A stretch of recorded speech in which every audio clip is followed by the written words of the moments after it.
Dalal street కాస్త the loss street గా మారింది. మార్కెట్లో 7 రోజులుగా సాగుతున్న రక్తపాతంతో లక్షల కోట్ల రూపాయల సంపద గంటల్లో ఆవిరైపోతోంది. ఇంటర్నేషనల్ మార్కెట్లలో రోజుకో అలజడి క్రియేట్ చేసి వదులుతున్నారు ట్రంప్. ఆ దెబ్బతో ఇన్వెస్టర్లు దారుణంగా నష్టపోతున్నారు.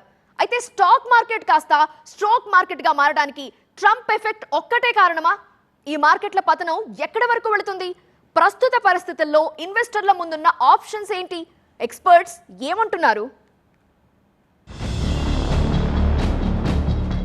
షాక్ కొడుతున్న స్టాక్ మార్కెట్ దలాల్ స్ట్రీట్ గా మారిన దలాల్ స్ట్రీట్ వరుసగా 7వ రోజు నష్టాలే. మార్కెట్లు కోలుకుంటాయా ఇంకా పడతాయా?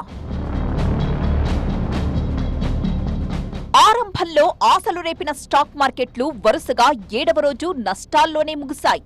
దేశీయంగా రిటైల్ ద్రవ్యోల్బణం తగ్గుముఖం పట్టడం, కనిష్టాల వద్ద కొనుగోళ్ల మద్దతుతో ఉదయం సూచీలు రాణించాయి. దీంతో వరుస నష్టాల నుంచి ఊరట లభిస్తుందని భావించాయి మార్కెట్ వర్గాలు. అయితే అంతర్జాతీయ సంకేతాలతో మళ్లీ సూచీలు వెనక్కి మళ్లాయి. దీంతో వరుసగా 7వ రోజు సూచీలు నష్టాలకే పరిమితమయ్యాయి. సెన్సెక్స్ ఉదయం 76,201 పాయింట్ల వద్ద స్వల్ప లాభాల్లో ప్రారంభమైంది. కొనుగోళ్ల మద్దతుతో దాదాపు 600 పాయింట్ల మేర లాభపడి 76,764 వద్ద గరిష్టాన్ని తాకింది. అయితే ఆఖర్లో మళ్లీ అమ్మకాల ఒత్తిడితో 32 పాయింట్ల నష్టంతో 76,138 వద్ద స్థిరపడింది. అటు నిఫ్టీ కూడా 13 పాయింట్ల నష్టంతో 23,031 పాయింట్ల దగ్గర ఎండ్ అయింది. డాలర్తో రూపాయి మారకం విలువ 3 పైసలు బలపడి 86.92 వద్ద ముగిసింది. దినదిన గండం నూరేళ్ల ఆయుష్ అన్నట్టుగా ఉంది భారత స్టాక్ మార్కెట్ల పరిస్థితి. ఒక పక్క అమ్మకాల ఒత్తిడి పెరిగిపోయి 7 రోజులుగా మార్కెట్ క్రాష్ అవుతూనే ఉంది. మరొక వైపు రూపీ పతనం, ఇంకోవైపు గోల్డ్ రన్. వీటన్నింటికీ మించి రోజుకో నిర్ణయంతో మార్కెట్ పై విరుచుకు పడుతున్న ట్రంప్.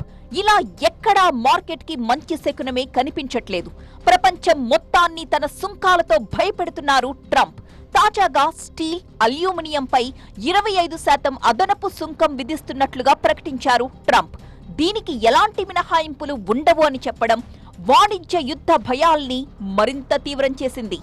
ఈ పరిణామాలతో అంతర్జాతీయ మార్కెట్లతో పాటు ఇండియన్ మార్కెట్లలోనూ అమ్మకాల ఒత్తిడి కనిపిస్తోంది. అమెరికా అధ్యక్షుడిగా ట్రంప్ బాధ్యతలు చేపట్టాక బీఎస్ఈలో నమోదైన కంపెనీల్లో ఇన్వెస్టర్ల సంపద 25 లక్షల కోట్ల మేర తుడిచిపెట్టుకుపోయింది. భారత్లో ఇటీవల వడ్డీ రేట్లు తగ్గించింది ఆర్బీఐ. అయితే అమెరికా మార్కెట్లో మాత్రం వడ్డీ రేట్లు నిలకడగా ఉన్నాయి. మరోవైపు రూపాయి పతనంతో కూడా ఫారిన్ ఇన్వెస్టర్స్ అంతా అమెరికా డాలర్ బాండ్లలో పెట్టుబడి పెట్టడానికే ఇంట్రెస్ట్ చూపిస్తున్నారు. దీంతో భారత్ లాంటి దేశాల నుంచి పెట్టుబడుల్ని అక్కడికి తరలించేస్తున్నారు. గత నెల జనవరిలో ఏకంగా 48,000 కోట్ల రూపాయలు వెనక్కి వెళ్లిపోయాయి. ఈ నెలలో ఒక్క ఫిబ్రవరి 10వ తారీఖునే 12,643 కోట్లు స్టాక్స్ ని అమ్మేశారు. 2024 అక్టోబర్ నుంచి చూస్తే 2.75 లక్షల కోట్ల సంపదను ఇండియా నుంచి లిఫ్ట్ చేసుకున్నారు ఫారిన్ ఇన్వెస్టర్స్. అక్టోబర్ నెల నుంచి ఇప్పటివరకు కనుక గమనిస్తే దగ్గరగా 3 లక్షల కోట్లు ఇండియా నుంచి వాళ్ళు వాపస్ తీసుకున్నారు. అంటే ఎగ్జిట్ అయిపోయారు అనమాట. 3 లక్షల కోట్ల వర్త్ స్టాక్స్ని అమ్ముకొని వాళ్ళు వెళ్ళిపోయారు. కొత్త ఫ్రెష్ మనీ అనేది మార్కెట్లోకి అటు డొమెస్టిక్గా లేదు, అదేవిధంగా ఇంటర్నేషనల్ పరంగా కూడా మన ఇండియన్ మార్కెట్లోకి రావటం లేదు. ఇది ప్రధాన కారణం.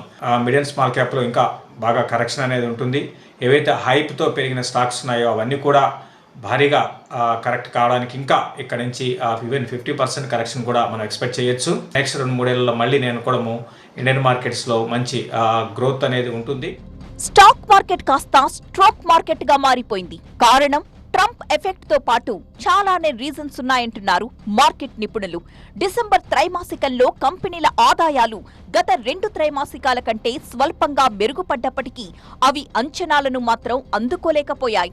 దీంతో చాలా స్టాక్స్ నేలచూపులు చూస్తున్నాయి. వాల్యుయేషన్లు సూచించిన అంచనాలతో పోలిస్తే ఆదాయాలు నిరాశపరుస్తూనే ఉన్నాయి. ఇక consumer goods, auto, building material రంగాల ఫలితాలు ఊహించిన దానికంటే దారుణంగా ఉన్నాయి. అమెరికా డాలర్తో పోలిస్తే రూపాయి బలహీనపడిపోవడంతో విదేశీ పెట్టుబడిదారులు బయటకు వెళ్లిపోతున్నారు. మార్కెట్ సెంటిమెంట్ బలహీనంగా ఉండడానికి కీలకమైన కారణాల్లో ఇది కూడా ఒకటి. మరోవైపు భారత్ మార్కెట్లో జరుగుతున్న కరెక్షన్ కూడా పతనానికి కారణం అంటున్నారు ఎక్స్పర్ట్స్. మార్కెట్ ట్రంప్ వచ్చింది జనవరి 20 ప్రాంతాల్లో. దాని ముందు నుంచి కూడా మార్కెట్ పడతానే ఉంది. అంతర్జాతీయంగా చూసుకున్నా దాని ముందు నుంచి కూడా భారత మార్కెట్ కూడా పడతానే ఉంది. భారత మార్కెట్లు ఓవర్ వాల్యూడ్ అని గత చాలా కాలంగా ఉంది. అంతర్జాతీయంగా చాలా మార్కెట్లో కంటే భారత షేర్ల విలువ ఉండాల్సిన దానికంటే చాలా ఎక్కువగా ఉంటా వస్తుంది. కాబట్టి ఎప్పటికైనా ఇది కరెక్షన్ జరుగుద్ది. అంటే ఉండాల్సిన స్థాయికి మళ్ళీ తగ్గుద్ది అనేది గత నుంచి ఉన్నటువంటి వాదన. సరే, ఆ హైప్ ఏదైతే ఉందో, ఏదైతే రీటైల్ ఇన్వెస్టర్లు విపరీతంగా మార్కెట్లో కొద్దిగా ఎగ్జూబరెన్స్, మార్కెట్లో ఒక రకమైన ఉత్సాహభరిత వాతావరణంలో రీటైల్ ఇన్వెస్టర్లు, ఫారిన్ ఇన్స్టిట్యూషనల్ ఇన్వెస్టర్లు వెనకాడుతున్నప్పుడు కూడా రీటైల్ ఇన్వెస్టర్లు పెట్టుబడులు పెట్టడం, ఇట్లా మార్కెట్ ఊహించని స్థాయిలో పెరిగింది. దానికి ఉన్న వాస్తవిక ఫండమెంటల్స్ కంటే ఎక్కువ పెరిగింది. కాబట్టి కరెక్షన్ ఉంటుంది అనేది కూడా కొంత జరుగుతుంది. బుల్ జోరులో ఉన్నప్పుడు పెట్టుబడి పెట్టిన రిటైల్ ఇన్వెస్టర్లు భారీ పతనంతో కనీసం 20 నుంచి 40% పైగా నష్టాలు చూస్తున్నారు. ముఖ్యంగా కరోనా తరువాత వచ్చిన బుల్ మార్కెట్లో ఎంటర్ అయిన ఇన్వెస్టర్లు ఇప్పటి వరకు ఇలాంటి బిగ్ ఫాల్ ని చూసి ఉండరు. సహజంగానే ఇది ఒక ఆందోళనకరమైన పరిణామమే. అలా అని చెప్పి నష్టాల సమయంలో విక్రయాలు చేస్తే మరింత నష్టపోయే ఛాన్స్ ఉందంటున్నారు.